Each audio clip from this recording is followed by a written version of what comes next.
اچھا، اگلا سوال یہ ہے کہ کیا اسلام میں پیٹ کے بعد سونا اور لیٹنا حرام ہے؟ جی منع ہے جی.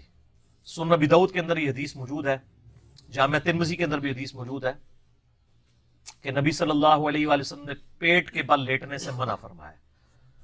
ترمذی میں ایک حدیث ہے کہ نبی صلی اللہ علیہ وآلہ وسلم نے ایک شخص کو دیکھا کہ وہ پیٹ کے بل لیٹا تھا، تو آپ نے اسے اٹھایا، فرمایا اس سے اللہ تعالیٰ ناراض ہوتا ہے. اسی طریقے سے ابو داؤد میں ایک حدیث ہے، ایک اصحاب صفہ میں سے تھے سیدنا قیس غفاری رضی اللہ تعالیٰ عنہ، وہ کہتے ہیں کہ میں پیٹ کے بل لیٹا ہوا تھا تو ایک شخص آیا، اس نے مجھے اپنے پاؤں سے میرے پاؤں کو ٹھوکر ماری اور مجھے کہا اٹھ، اس طریقے سے سونے سے اللہ تعالیٰ ناراض ہوتا ہے. تو کہتے ہیں میں نے اٹھ کے دیکھا تو وہ نبی صلی اللہ علیہ وآلہ وسلم تھے. اور سنن ابن ماجہ میں حدیث موجود ہے، حضرت ابو ذر غفاری کہتے ہیں، کتنے مشہور صحابی ہیں. مسند احمد میں حدیث ہے کہ اس نیلی آسمان کے نیچے ابو ذر غفاری سے سچا انسان کوئی نہیں ہے. اس لیے پوری زندگی ان کی حضرت معاویہ سے بھی لڑائی رہتی تھی رضی اللہ تعالیٰ عنہما.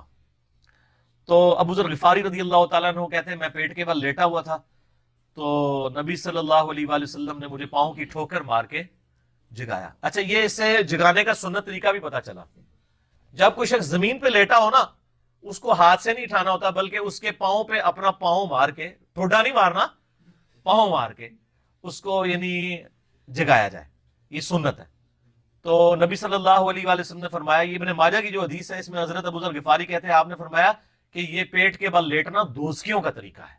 یعنی دوزکیوں کو بھی اوندھا منہ کر کے، جیسے بخاری مسلم میں کئی حدیث آتی ہیں قرآن پاک میں بھی کہ اوندھا منہ کر کے دوزخ میں ڈالا جائے، یعنی الٹے منہ کر کے.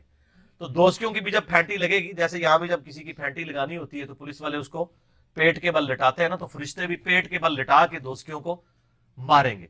تو یہ دوزکیوں کا طریقے کی وجہ سے، ریزمبلنس کی وجہ سے بھی پیٹ کے بل سونا منع ہے. اور اگر کوئی کریٹیکل ایشو بن جاتا ہے کسی کے ساتھ، کوئی کسی کو بہت تکلیف ہے، کوئی اور ایشو ہے، کمر میں کوئی پھوڑا نکل آیا ہے اور وہ ایسی جگہ پہ نکل آیا کہ وہ کروٹ کے بل بھی نہیں لیٹ سکتا، وہ اگلا معاملہ ہے. ادروائز پیٹ کے بل لیٹنا منع ہے. آپ اور طریقوں سے لیٹ سکتے ہیں. یعنی بخاری مسلم میں حدیث ہے کہ آپ چت بھی لیٹ سکتے ہیں. پہلے یعنی اس کی مانت تھی، بعد میں اجازت دے دی گئی. اور نبی علیہ السلام سے دائیں کروٹ لیٹنا بھی ثابت ہے اور بائیں کروٹ لیٹنا بھی. یہ دونوں طرح کی احادیث آپ کو بخاری مسلم میں بھی اور ابو داؤد ترمذی نسائی ابن ماجہ میں مل جائیں گی. مشکات کے اندر آپ کو تیسری جلد کے اندر اٹھنے بیٹھنے کی سنت ہے اور آداب، اس میں آپ کو یہ ساری حدیث ایک جگہ کمبائنڈ فارم میں مل جائیں گی. تو پیٹ کے بل لیٹنا حرام ہے، منع ہے. بعض حدیث میں آیا ہے کہ آدھی دھوپ اور آدھی چھاؤں میں بیٹھنا منع کیا گیا ہے، کیا یہ بات درست ہے؟ یہ حدیث بھی صحیح ہے جی. ابو داؤد کے اندر حدیث موجود ہے، نبی صلی اللہ علیہ وآلہ وسلم نے فرمایا اگر کوئی شخص کسی سائے میں بیٹھا ہوا تھا اور کچھ دیر کے بعد وہاں پہ دھوپ آ گئی تو وہ وہاں سے اٹھ جائے. آدھی دھوپ اور آدھی چھاؤں میں مت بیٹھے، یا مکمل دھوپ میں آ کے بیٹھے یا مکمل چھاؤں میں. اور اس کی آپ یعنی ٹیکنیکلی سائنٹیفکلی اس کی حکمت بھی سمجھ سکتے ہیں. تھرمل پوٹینشیل ڈفرنس تو آ ہی جائے گا نا. یہاں تو آپ اے سی والے کمرے سے لوگ گرمی میں نکلتے ہیں تو سر پکڑا جاتا ہے، کیوں؟ اچانک ٹھنڈ سے گرمی میں آتے ہیں آپ. اب آپ آدھی ٹھنڈ اور آدھی گرمی میں بیٹھے ہوئے ہیں، یعنی جسم جو ہے وہ آپ ذرا امیجن کریں نا، سے سخت گرمیاں ہوں اور آپ کا سر جو ہے وہ چھاؤں میں ہو اور پاؤں دھوپ میں ہو، تو ایک ٹیمپریچر ڈفرنس تو آئے گا نا. اس کی میڈیکل نقصانات تو اپنی جگہ موجود ہیں. تو یعنی شریعت نے یہی کہا ہے کہ یا مکمل چھاؤں میں بیٹھے بندہ یا مکمل دھوپ میں. اب اگر کسی ایسی جگہ ہے کہ وہاں وہ سر چھپانے کے لیے اس کو جگہ ہی صرف اتنی ملی ہے کہ وہ صرف ساری بچا سکتا ہے دھوپ سے، وہ علیحدہ معاملہ ہے.